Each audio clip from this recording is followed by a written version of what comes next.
everybody, welcome to this next video on complex analysis. We are talking about this summary lecture series. So here in this video we will be talking about an important concept, which is actually Liouville's theorem and Cauchy's inequality. These are the consequences of Cauchy integral formula. That is why the lecture name is Amazing Consequences of Cauchy's Integral Formula. So let us see what exactly we are talking about. So I will be giving you some points which are the consequences of Cauchy integral formula. So the first important point is existence of all the derivatives. Existence of all the derivatives. Right. So here we are saying that if fz is analytic on a region A, if fz is analytic on a region A, then f has derivatives of all orders. Then f has derivatives of all orders.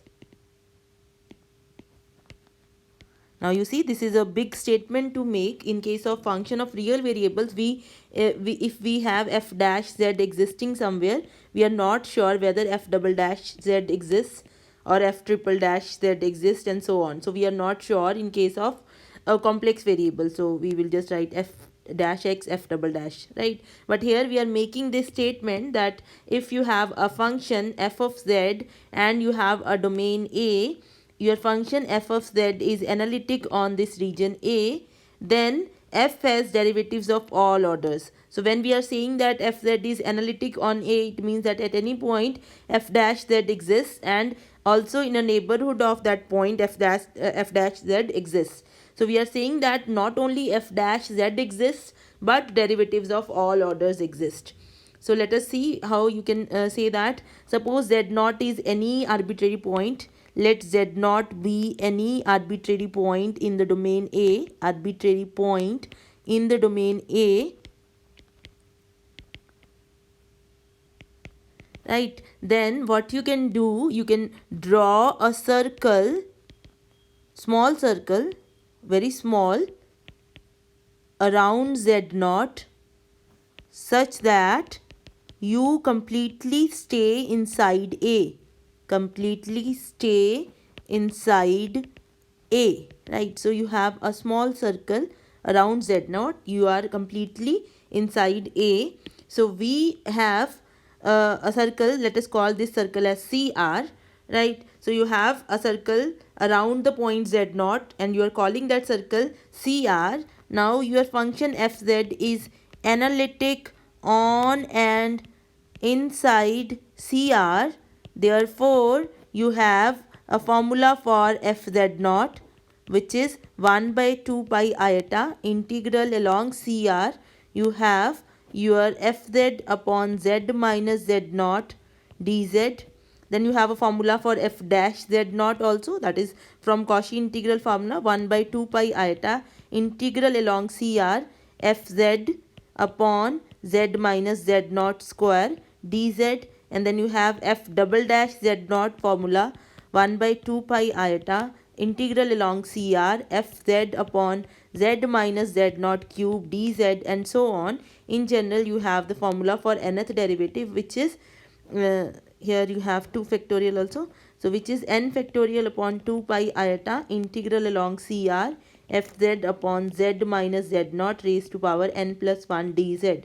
So it means that all the derivatives, okay, all order derivatives exist. So here this is a statement which you should understand, that from the Cauchy integral formula we got that if at any point z naught your function is analytic, then derivatives of all orders exist at that point. That comes from Cauchy integral formula. Okay, so the next big thing is, this is the first consequence of Cauchy integral formula.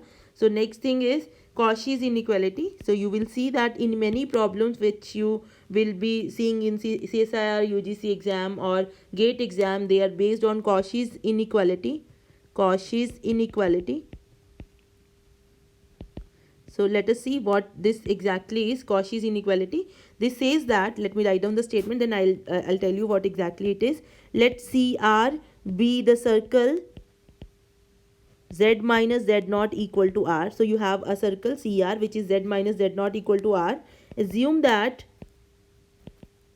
fz is analytic on CR and inside it is analytic on and inside CR, on and inside CR. So you are saying that you have a circle CR, right, which is having center z0 and radius r. Right, we are saying that fz is analytic on and inside this CR. So your fz is analytic everywhere, like this, right? So and let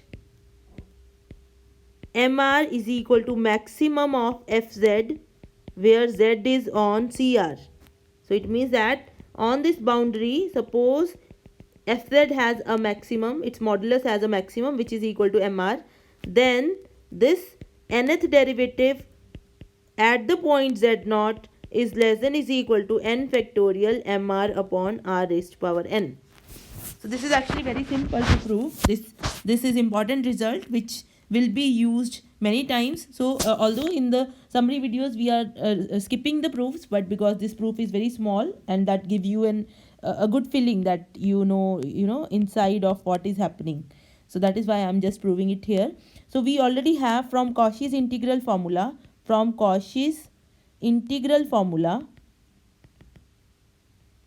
you see what is happening. Your function is inside and is analytic on and inside CR. So you can say f nth derivative at z0 will be equal to n factorial upon 2 pi iota, right? Integral along CR of fz upon z minus z0 raised to power n plus 1 dz.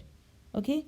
Now you see, if you take the mod, if I take the modulus, f n z naught modulus will be equal to n factorial upon 2 pi iota modulus into modulus of CR integral along CR fz z minus z naught raised to power n plus 1 dz.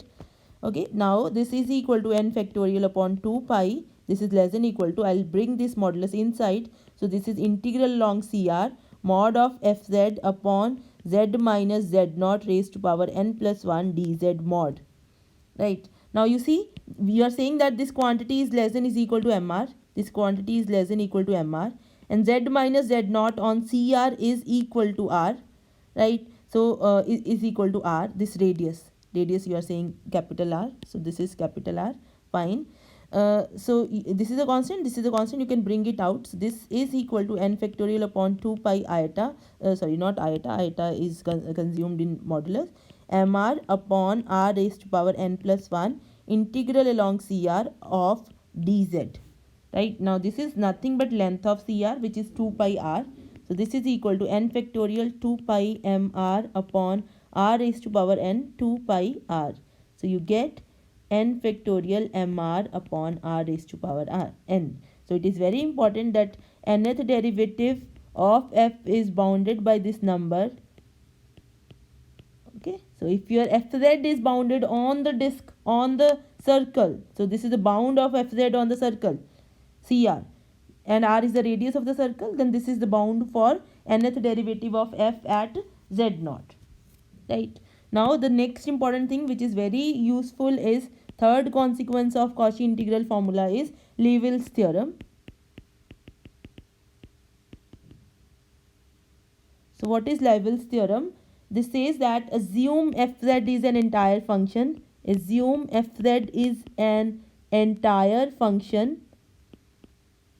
So what is an entire function? A function which is analytic in whole complex plane C. A function which is analytic in whole complex plane C, which is analytic in whole C, is called an entire function, right?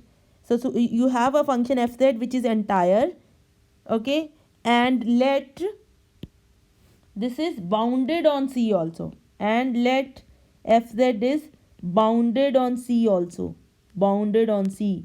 That is, you have fz is less than m for all z in C, right?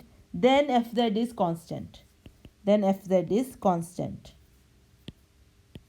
Fz is constant. Let me just write. Fz is constant. So we are saying entire plus bounded function is a constant function. So entire plus bounded is equal to constant. Right, so this comes from Cauchy's inequality. You can very easily prove it.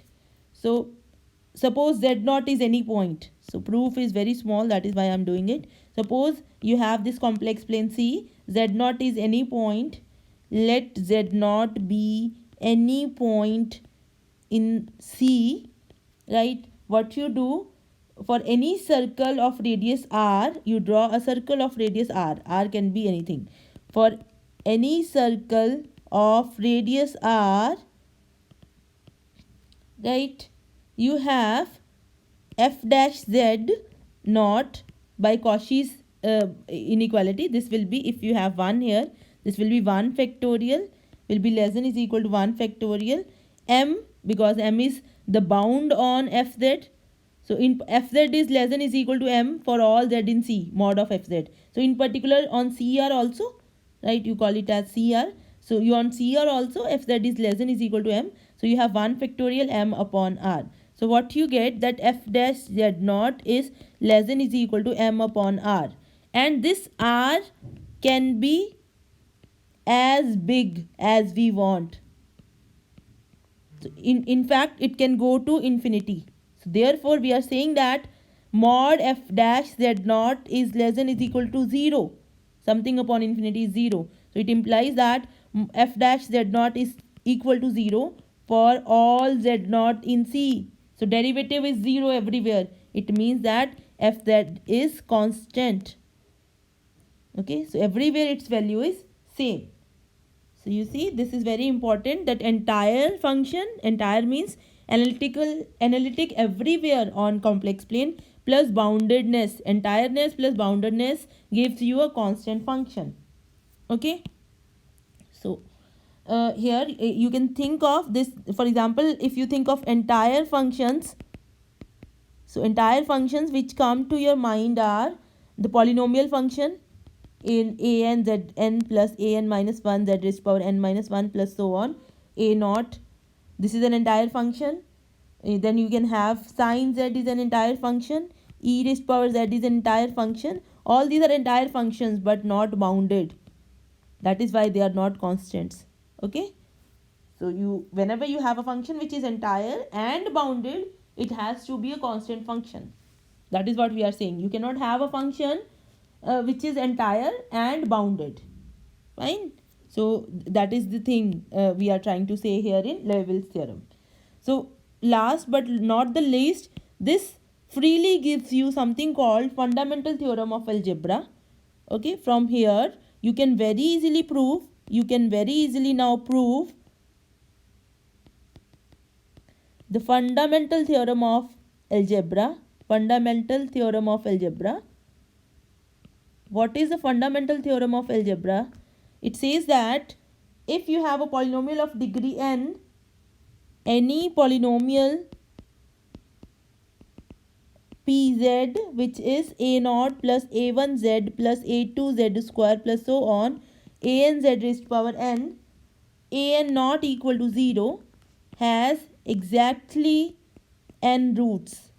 This is when you are talking about complex plane, not in real line. There we may not have exactly n roots. For example, x square plus 1, it has equal to 0. It is, if you solve this equation, x square plus 1 is equal to 0, it is not having two real roots. So we are saying when you are in complex plane, a polynomial of degree n will have exactly n roots, right? So this is very simple to prove using Liouville's theorem. So what you can do is, there are two parts to its proof. So one is that you will prove there is at least one root. There is at least one root. And then you can prove that there are exactly n roots. So this is how you will prove. So by contradiction, let there is no root. So it means that if there is no root, it means that pz is never 0. Okay, so therefore this function 1 by pz is analytic everywhere. this is a nice function. So this is analytic everywhere. Therefore fz, which is 1 by pz, is entire. Okay. Also, as pz is never 0, so this number here, this function here, 1 by pz, is never infinity. Therefore this is bounded. So it has to be bounded if it is not going to infinity. So this function is bounded. So this function fz, which is 1 upon pz, is entire and bounded. So therefore by Liouville's theorem,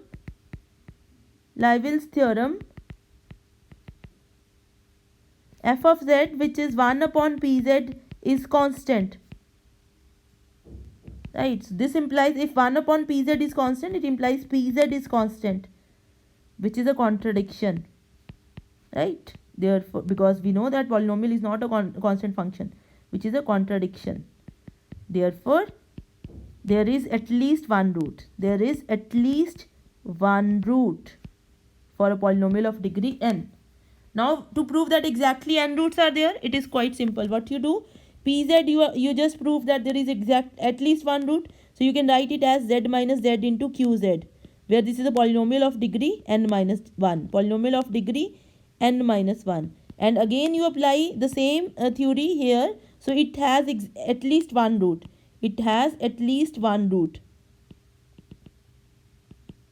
So now if it has at least one root, you call it as z minus z1 into q1z, and so on. It has at least one root. So ultimately you will get n roots for pz, exactly n roots for pz. So you see, you almost get this fundamental theorem of algebra, the proof for free, once you have Liouville's theorem.